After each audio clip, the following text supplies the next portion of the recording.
Kind of interesting name for a vampire. Never heard of Count Slap, or Count Seamus, or Count Greg, for that matter.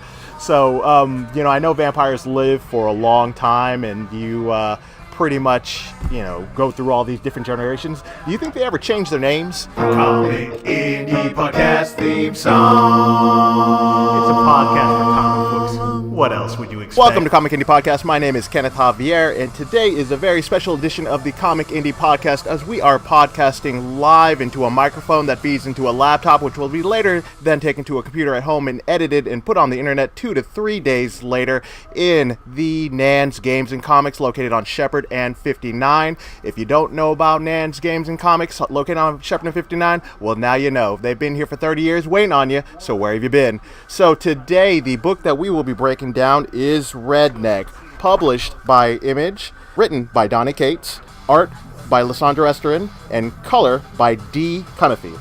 So, Redneck, for those of y'all who don't know what a redneck is, let's go ahead and pull up the YouTube and type in Jeff Foxworthy, and he'll give you a bunch of good jokes, but definitely this book is not about jokes. As they say in Texas, the stars at night are big and bright, but in Redneck, vampires are also big and bright too. So it's a little bit of a twist on the vampire tale, as they tell a story about the Bowman clan living in East Texas, trying to mind their own business, stay to themselves, and basically just be at peace. But vampires are going to do what vampires do, and they get in vampire trouble, and the earth just doesn't want them around and tries to push them out. So let's go ahead and give a quick summary of the book Redneck. Not going to spoil everything for you, just going to give you the taste so that you can go down to your local comic shop like NANs and purchase your own copy of Redneck, should it still be available, probably in print 2 or some type of gold variant available out there. But Redneck opens up in East Texas.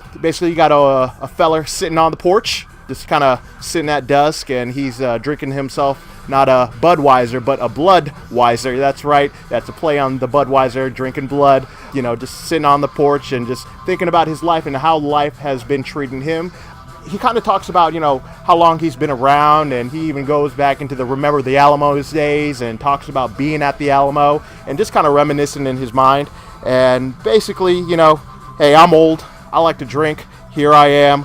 But then all of a sudden, his nephews start to come out, and you know what? It's party time for the nephews, because, nephews that are assuming also vampires that are, of age 60 and 65, because that's like a teenage year for a vampire. They don't want to be cooped up in the house anymore. Uncle, I appreciate you wanting to sit on the patio porch and drink your Bloodweiser. We're young. We're men. We're out there. We need to be virile. We need to do what young men do. And they want to go look at the ladies downtown in one of the downtown lady establishments. But, Uncle's kind of cool with it, but Father is not. So the father of the vampire younglings is basically saying, you know what? This is a bad idea. You guys should not go into town because we are different and we just need to stick to ourselves. And you guys are just going to get up to some vampire crazy type stuff because that's what you vampires do. And just stay home. But it's a Friday night, I'm assuming, and they're going to do what they're going to do, and they want to leave. So, boys going to downtown, looking for some ladies, and the father is very disappointed in his boys, and he's talking to his brother, which is the drunk uncle, by the name of Bartlett, by the way, and basically saying, you know what, these boys are going to get themselves in trouble, and Bartlett's all like, well, you know what, we were young too, and we probably did worse, but still, he's a father, he wants to make sure his boys are safe, so Bartlett does what the good uncle does, and he will go downtown to the ladies' establishment to kind of check on his nephews and make sure that they are all right. So as he goes down to the establishment downtown looking for his nephews at this lady bar, nephews aren't around, but they can actually be found in the back alley. Looks like they got into some trouble, didn't really want their kind around, and maybe they might have tried to pick up the wrong lady instead, and so some thugs or some gangsters, I don't know what you call them, just basically some all-out looking bad dudes with leather vest and wrist and whatnot. I'm not saying if you have a leather vest or a wristband that you are a bad dude, I'm just saying you might be badder than me. So they are upset at the vampire younglings. The two of them want to fight, the vampire younglings. The other one he's kind of pussyfooting around and he's a little scared. But then drunk uncle comes out, kicks the door down, and basically says, you know what, leave these boys alone, boys. Go home. This is not for you. And it looks like uncle is going to go ahead and take care of the bad dudes. But before he can do that, it's time to take him to church because Father Landry comes up, basically, the priest with the little white collar, but he doesn't look like, the normal father or the priest that's giving you communion on Sundays. He looks a little bit more kind of hazeled or grizzled or just a little bit rougher exteriored. And so the thugs or the bad guys, they leave, and that's kind of where we end that scene there. Drunk uncle wakes up the next morning, passed out on the patio. That sunlight is kind of shining on the patio, and the sun touches his skin. His arm starts to burn. He wakes up, but, not only is he woken up hungover, but he's woken up with blood all over his shirt. Looks like he's just been to war. His brother comes out screaming, "What did you do? What did you do?" Drunk uncle doesn't know what happened, but it turns out that one of the sons that went out the night before is hanging from a tree in the sunlight, body burning, and that's where we end book 1 of Redneck. So, here we have it, a tale in East Texas of vampires. Hey, that's the first time I think I've heard that one. We hear it of, maybe True Blood vampires in Louisiana. Of course, you got all those vampires in New York looking all sexy, going doing the vampire New York things. Vampire on the East Coast. Where was Blade from? I don't know. Was he from the East Coast or West? Not quite sure, but definitely an interesting take on this one. Let's kind of go down the list of cast members of the Bowman clan. So obviously you have drunk Uncle Bartlett. He basically an old vampire soul, seen many wars, talking about Santa Anna in the Alamo War. For those of y'all living in Texas, I'm sure you learned much about that, but for those of y'all who have not and want to step up your Texas history game, just go onto the internet and go ahead and check it out. I'm sure there's a lot of information there. But yeah, he seems like a cool dude. I guess the typical drunk uncle, but when it comes down to fighting or protecting his kin, he's kicking down doors, flexing his vampire teeth, letting him know, what, you're not going to mess with Bartlett and the boys. Then of course we have the sensible brother JV. So JV, again, like any father would be, my father was kind of like, hey man, don't get into any bad stuff, and you have a curfew and you need to stay home. It's kind of like that kind of father, but the sons named Greg, Seamus, and Slap, they're 65-year-old, teenage vampires, and they want to, go out and have some fun, and they're not really going to be listening to their father and be a little bit defiant because, all teenagers are going to go through that phase. And then they do reference a grandpa who's sleeping. So for those of y'all who are kind of up on your vampire game, the older you get, the more powerful you get. So I'm assuming Grandpa is like, this real badass vampire guy who will come out in some of the later books, but everybody kind of talks irreverently of him or just very respectfully of him and basically just saying, hey, don't piss off Grandpa, but we don't know who he is yet. To the other side of the Bowman clan, let's talk about Father Landry. So a little thing interesting about him. So now we're in the back alley. You got some rough and tumble dudes who just look like, they fight for a living. But these guys are pretty scared of Father Landry. So definitely kind of showing you something about, his personality or his appearance or maybe his position in the community. So when they're actually talking, in the alley, Father Landry obviously knows the Bowmans. He actually makes reference to actually killing the boy's mother or burning her to ashes and saying that he's going to do the same. So, I definitely kind of feel that, this is going to be one of those, the Bowman clan versus the town. And basically, the town is the righteous folks, the religious folks who want to, drive the vampires out. But the Bowman's been here much longer. So, of course, JV, the father, wants to live at peace and, take care of his cattle at home. But, the Bowman boys, they got into a little bit of trouble, and now Bartlett did something. So let's talk about Bartlett a little bit more. So, obviously he likes to drink. Obviously they kind of refer to him as a drunk. He did wake up, that next morning on the patio, passed out, covered in bloods, and he really couldn't even remember what happened. When his brother JB was all like, "What did you do, brother? What did you do?" He was all like, "I don't know," but so definitely, there's something kind of going on with him. I don't know about, y'all's uncles. My uncle was never the drunk uncle. I kind of wish he was, but there was something weird about my uncle growing up, which I thought was funny. So, growing up in the 80s, he kept his nails really well manicured, except for that last pinky nail, which was extremely long. Now, I thought that was just something that, he wanted to do for fun or just kind of, be unique or something or other. But later on, did I find out that nail might have been used for cocaine. So don't endorse it. But if your uncle has a long pinky nail, I'm just saying, be careful, because he might be, smoking that. Well, actually, you don't smoke cocaine. I guess, well, you could. I don't know enough about drugs, but I do know about comic podcasts, so let's go and continue on with that. Definitely, this uncle has seen some time. He talks about the Alamo. He talks about the Civil War. He talks about, pretty much how they were there before the town ever existed. So, definitely not a 60-year-old teenager and has some years kind of up on that.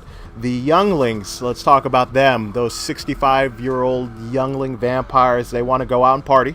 They want to go down to the gentleman's club. I think I was calling it a ladies' establishment earlier, but, maybe we can start some new language with that. But, they want to kind of go out and have fun. But as they're going out to have fun, think one of them, Slap, by the way, that's the name of the boy who actually ends up dead at the end of the book and burned. He accidentally hits on one of the ladies of the biker gang or the rough dudes and, thought he was a dancer. So is that Slap's fault? You're in a gentleman's club.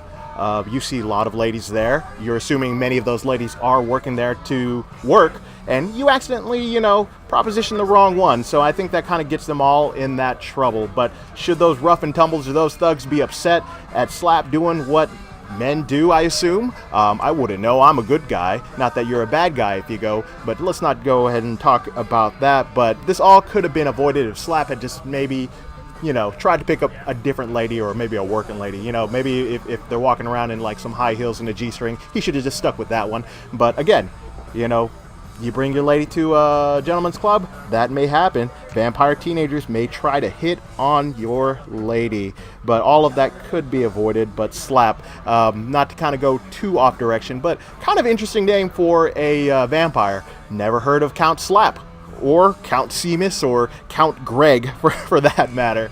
So, I know vampires live for a long time, and you pretty much, go through all these different generations. Do you think they ever change their names? Count Slap might not be as popular in like 2099 or the year 3000, or Count Greg might not be as cool, and you might want to change it up. Or I don't remember, watching an interview with a vampire and running into any Gregs over there. It was all like, what was Tom Cruise or Brad Pitt's name?